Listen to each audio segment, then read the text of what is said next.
छान प्रकारे. आत्ताच आम्हाला इथं आवळे भेटले. हे अशी यांनी आवळा खाल्ला मस्त की छान होता तो आवळा. म्हणजे अशा प्रकारे आपण गडाच्या बुरुजाच्या जवळ आलेलो आहोत. बुरुज लांब आहे तसं म्हणता येईल असं, पण गडाच्या जवळ आलेलो आहोत आपण. त्याला काय खायचं का नाकन खायचं काय? खरं डायबिटीज वर उपयोग आहे. हा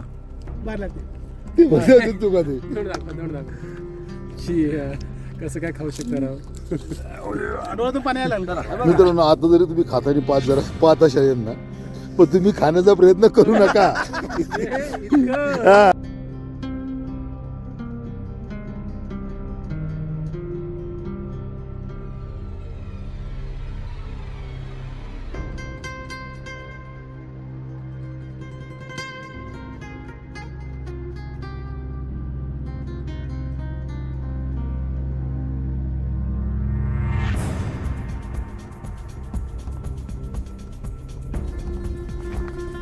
आणि समोर आजच्या ट्रेकचे करता धरता वरपे साहेब आणि ट्रेकचे लीडर अशोक खामकर आणि हे नारायण सुसंगे हे आमिर हुले. त्यांना म्हणत होतो वाळकू खाऊ नका, वाळकुडी काळकू होतं.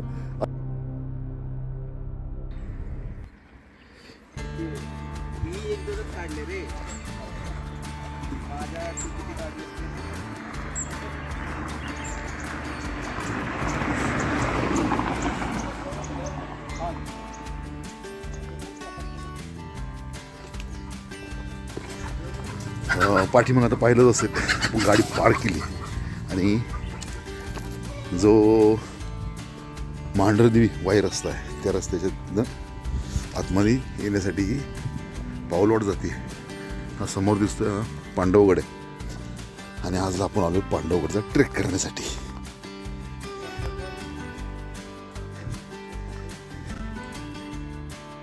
पांडवगड हा महाराष्ट्र राज्यातील सातारा जिल्ह्यातील वाईजवळ असलेला एक ऐतिहासिक किल्ला. हा किल्ला शिल्हार राजवंशातील राजा भोज दुसरा याने 12व्या शतकात बांधला. तसे पाहायला गेलं तर ट्रेकर्स लोकांसाठी हा लोकप्रिय म्हणावा लागेल. किल्ल्यावर आज देखील आपल्याला पांडुरंगाचे मंदिर, मारुती मंदिर आणि अनेक पाण्याची टाके असे भरपूर अवशेष पाहायला भेटतात. जय शिवराय, जय जिजाऊ, जय संभाजी मित्रांनो. तर आज आपण आलो आहोत वाईला आणि हा पाठीमाग आहे पांडवगड आहे. तर सांगायचा विषय असा आहे, हे समोर दिसतंय खाली गाव, हे धावडी आहे. या धावडीमध्ये रात्री आपण मुक्काम केला. साधारणतः 3:30 वाजता आपण तिथे येऊन पोहोचलो. हे समोर दिसतंय मांढरदेवी आहे आणि ह्या समोरचा मांढरदेवीचा जो घाट आहे याच्या पलीकडे बोर आहे. त्या मार्गे आपण घाट उतरून खाली रात्री त्या धावडी गावात आलो. ते आपले मित्र मांढरे यांच्या घरी मुक्काम केला आणि रात्री 9:30 3:30 का वाजले याचा किस्सा नंतर जाणून घेऊया. सकाळी आपण 8:30 वाजता ट्रेक चालू केला. आता वाजलेत एक 9 वाजले. त्याच्यामुळे अर्ध्या तासामध्ये आपण इथपर्यंत आलो.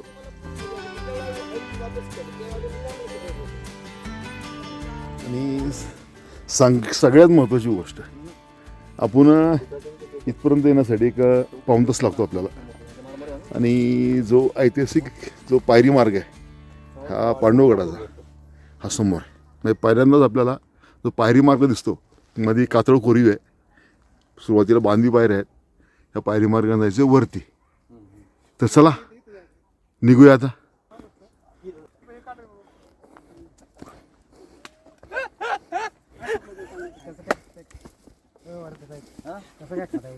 तोंडा नाही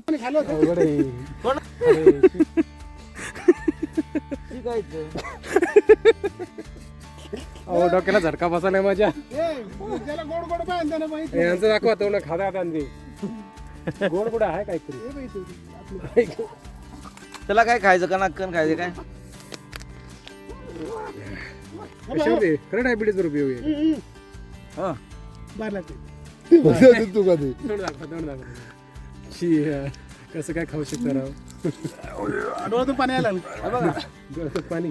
अरे खायला नाही रे. हे बघ आई बोगवलेली माणूस सकाळी नाश्ता केला नव्हता. नाही नाही काम करा त्या खायला. थुकायचं नाही ते थुकल्या त्याच्यात खर्च होऊन शकतोय.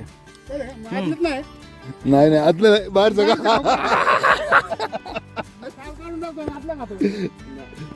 मला कडू का लागत जीभ माझी पार गेली असं जाणवतंय माझं ते माग माग माग माग माग चाललंय ते. त्यामुळे पाणी गोड लागलं. माकडाची जात हे आपल्या एकदम पडते. ते गोड लागलं. मस्त त्याला साखर लागली. जरा पिकलं होतं ना. कसं आहे काम करा. काय रे देवा. आज वाटले बाई तुला म्हणायला लागली. छान लागते. हे जरा पिकलेलं आहे तेव्हा चांगलं लागतं. चला मित्रांनो आता जरी तुम्ही खातानी पाच अशा यांना पण तुम्ही खाण्याचा प्रयत्न करू नका. हा, इतकं कडू सर. जहाल कडू आहे की ह्या माणसाची शुगर 400. हा, त्याला कडू हा विषय लागतच नाही. त्याच्यामुळे तो आपला वाकडं तिकडे तोंड करून खातोय.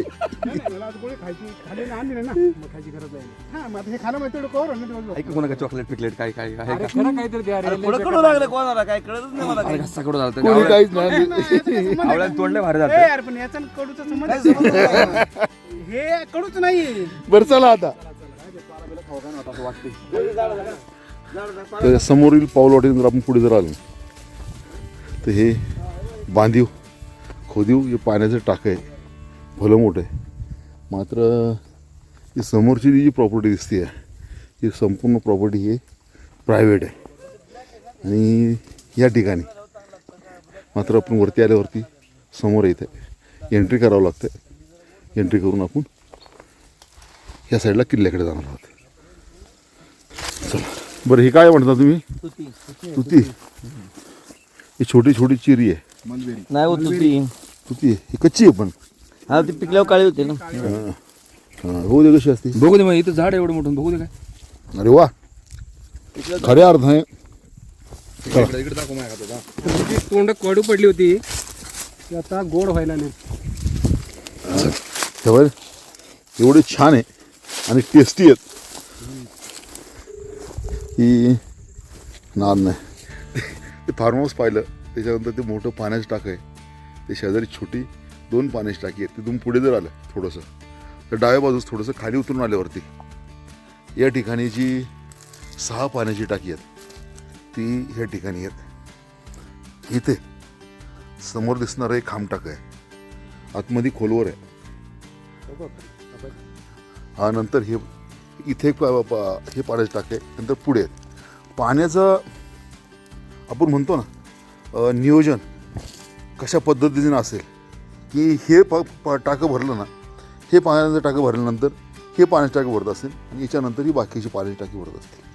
तर आपण खाली जाऊन पाहूया काय पद्धतीची हे पाण्याचं खांब टाकं आहे ते. इथं बघत असाल पण आतमध्ये पर्यंत कोरीव काम केलेलं आहे त्यांनी खोल वगैरे आणि आतमध्ये पण खांब दिसत आहे. ती पाठीमागं पाहिली ती पाण्याची 6 पाण्याची टाकी होती ती. मग ती पाण्याची टाकी पाहून जर पुढे जर आलं तर या ठिकाणी देखील एक पाण्याचं टाकं आहे. किल्ल्यावरती पाण्याचा स्रोत हा तसं पाहायला गेलं तर भरपूर आहे. भरपूर पाणी साठा आहे किल्ल्यावरती पाहायला भेटतो आपल्याला. मात्र एक गोष्ट खंत अशी आहे की किल्ल्याचं संवर्धन हे झालेलं आपल्याला पाहायला भेटत नाही किंवा हा दुर्लक्षित काय असेल त्याचं एक जातीवंत उदाहरण म्हणजे हा पांडवगड आहे. पाहत आहे परत आपण जी पाण्याची जी टाकी पाहिली होती त्या ठिकाणी पुन्हा एकदा इथं आलो आपण. ही पाण्याची टाकी 1 2 3 4 5 आणि ते 6वं पाण्याचं टाक अशी ही 6 कातळकोरीव पाण्याची टाकी आहे. आता मला पाण्याची टाकी पाहून जर पुढे जर आलं ना तर किल्ल्याचं जे महाद्वार आहे ते समोर या लागतं इथे. एका साईडचा बुरुज अजून शिल्लक आहे. या साईडचा बुरुज ढासळलेला आहे. मात्र ज्या इतिहासाच्या पाऊलखुणा आहेत त्या आज देखील आपल्याला किल्ल्यावरती ठळकपणे दिसतात. तोच हा समोर हा बांधीव पायरी मार्ग आहे. मात्र किल्ल्यावरती ही जी पावलवाट जर सोडली ना, ही पावलवाट जर सोडली तर बाकी ठिकाणी बरंचसं गवताचं साम्राज्य आहे, गसपण वाढलेलं आहे.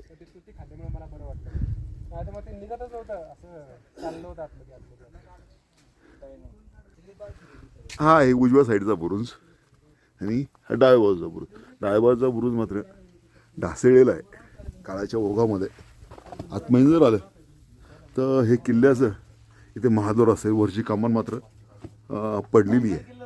एक साईडची जवळजवळ वरपर्यंत कमान शाबूत आहे. समोर दिसतंय ते किल्ल्यातलं जे पावसाळ्यामधलं पाणी येणार आहे ते बाहेर पडण्यासाठी जे होल आहे ते या ठिकाणी आहे. हा समोर आपण किल्ल्यामध्ये येतो. किल्ल्यामध्ये आल्यावरती या ठिकाणी दरवाजा असेल आणि या दरवाजाला लॉक करण्यासाठी ही जागा दोन्ही साईडला दिसते. या ठिकाणी आडवा ओंडका टाकून लाकूड टाकून दरवाजाला लॉक करत.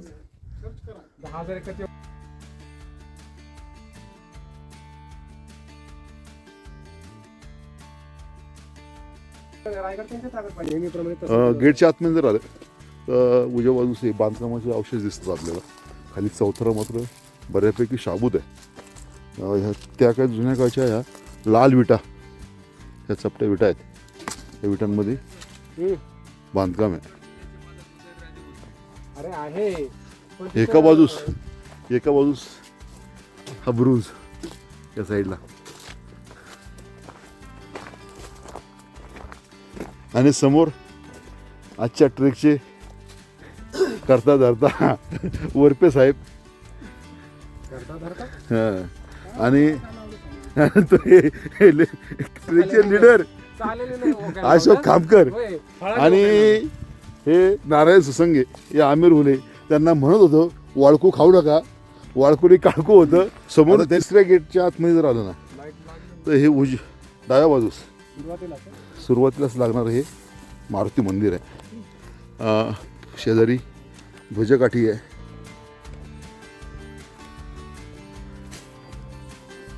मंदिराचं बांधकाम मात्र हे पूर्ण विटांमधलं आहे.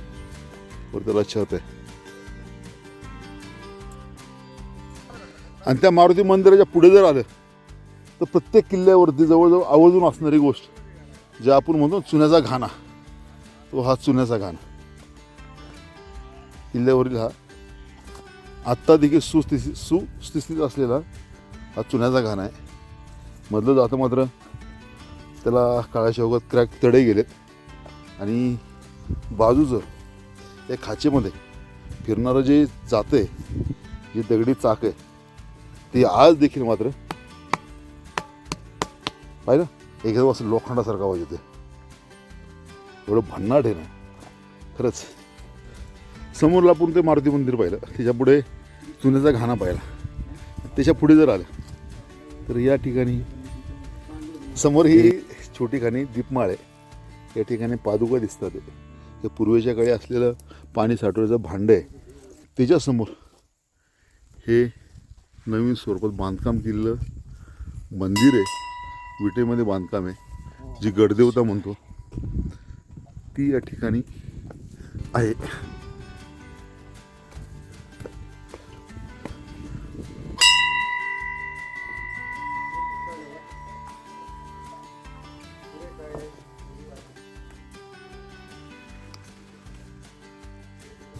मंदिराच्या बाहेर जर आलं ना तर या साईडला देखील ही ज्योती, ही बांधकामाची ज्योती आपल्याला दिसतात. या ठिकाणी बांधकाम वर देखील आत्ता देखील आपल्याला शाबूत पण दिसतात. मात्र इथं गवत आणि जी झाडे झुडपे एवढी वाढली आहेत त्याच्यामुळे बांधकामाचा आपल्याला काही अंदाज असा येत नाही. परंतु याच्या आतमध्ये असणारी बांधकाम ही भरपूर आहेत.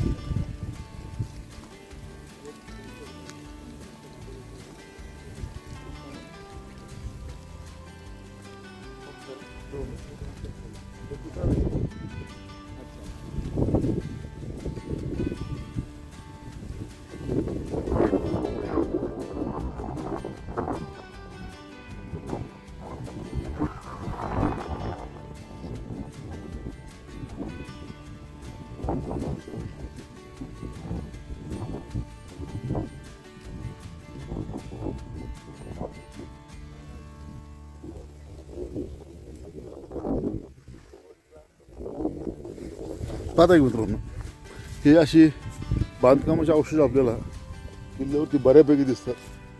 मात्र त्या झाडांच्या आणि गवताच्या भाऊगर्दीमध्ये कुठेतरी हरवलेले आहेत. किल्ल्याचा माथा आता असं पाहिजे गेलं छोटा आहे, जास्त मोठा नाही आहे. मात्र किल्ल्यावरती आल्यावरती आपल्याला बांधकामाचे बरेचसे अवशेष पाहायला भेटतात. चुन्याचा घाणा पाहायला भेटतो, ते मंदिर मारुती मंदिर पाहायला भेटतं. त्यानंतर पुढे आल्यावरती जे मोठं बांधकाम आहे, देवीचं मंदिर आहे, ते पाहायला भेटतं. ॲक्च्युली या आधी आपण हे मंदिर पाहिलं होतं बरोबर. त्या मंदिराच्या बॅक साईडला जर आलं तर एक अफलातून गोष्ट आहे पाहण्यासारखी. एक मिनिट, हे बघा, हे पूर्ण झाडाच्या विळख्यामध्ये असलेलं या ठिकाणी मंदिर असेल. वरती घुमट आहे. मात्र आजला ह्या घुमटाला आधार ह्या झाडाचा आहे. त्या झाडाला आधार घुमटाचा आहे. हे शोधावं लागेल, कारण पूर्ण ह्या वेली ह्या पूर्ण मंदिरामध्ये शिरलेल्या आहेत. या ठिकाणी पूर्वी काही घंटा असेल.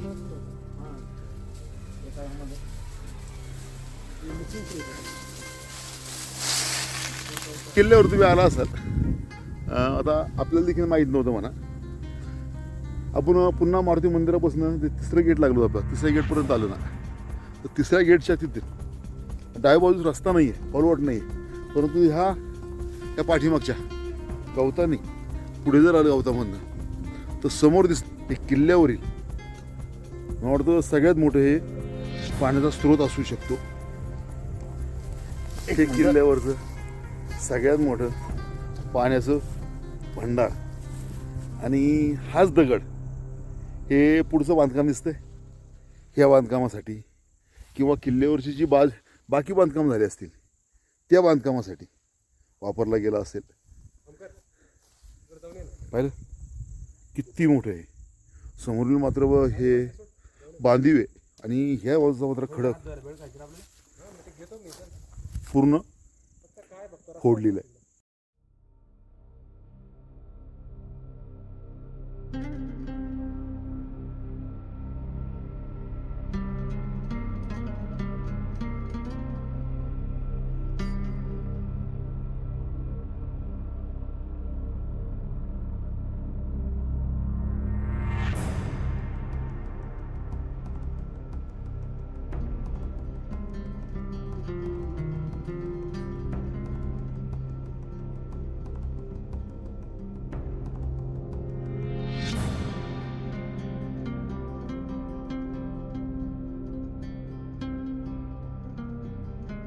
मित्रांनो, एक आवर्जून गोष्ट सांगावीशी वाटते की ह्या किल्ल्याला खरंच गड संवर्धनाची गरज आहे. कारण ह्या किल्ल्यावरची बऱ्याचशा वास्तू या झाडाझुडपांमध्ये झाकळलेल्या आहेत. आता पाहता आहे की नाही, हे भलं मोठं टाक आहे. त्या टाकीकडे जाण्यासाठी वाटच नाही आहे. आणि वाट नसल्यामुळे आपल्यासारखे जे गडप्रेमी आहेत वरती किल्ल्यावरती किल्ला पाहण्यासाठी येतात, ते आवडीने येतात. त्यांना ह्या गोष्टी माहीत पडत नाही आहेत. ते मंदिर पाहिलं आपण, पूर्ण झाडामध्ये झाकळलं गेलं आहे की नाही. त्याच्यामुळे ह्या किल्ल्याला खऱ्या अर्थाने संवर्धन करण्याची गरज आहे. ह्या किल्ल्यावरती आल्यानंतर समोर दिसता कमळगड आहे, त्याच्या बॅक साईडला केंजळगड आहे. ह्या साईडला पाठीमागे जर गेलं तर मांढरा देवी आहे. हा मांढरा देवीचा घाट आहे, जो वाईमार्गे जातो तो मांढरा देवीला तो आहे. आणि हे जे समोर पठार दिसते मोठं, ते पठार आहे पाचगणीचं पठार आहे. आणि ह्या साईडला इकडे आहे तो वैराटगड. हे वैराट, जी पूर्वीची वैराट नगरी होती, त्या वैराट नगरीचे हे राखणदार आहेत, हे शिलेदार आहेत. आता मला वाटतं आपला किल्ला जवळजवळ एक्सप्लोअर करून झाला आहे. आता जवळजवळ म्हणण्याचं कारण असं की पूर्ण किल्ला पाहायचं जरी म्हटलं तर बऱ्याच वेळा आपल्या नजरेखालून पूर्ण किल्ला नाही जाऊ शकत नाही. त्याच्यामुळे जवळजवळ म्हणायचं. बरं, व्हिडिओ जर पाहिला असेल लाईक करा, कमेंट करा आणि आपल्या चॅनल सबस्क्राईब जर केलं नसेल हो सबस्क्राईब करायला विसरू नका. व्हिडिओ पाहिला असेल धन्यवाद. भेटू पुन्हा अशाच सह्याद्रीमध्ये नवीन भटकंतीमध्ये.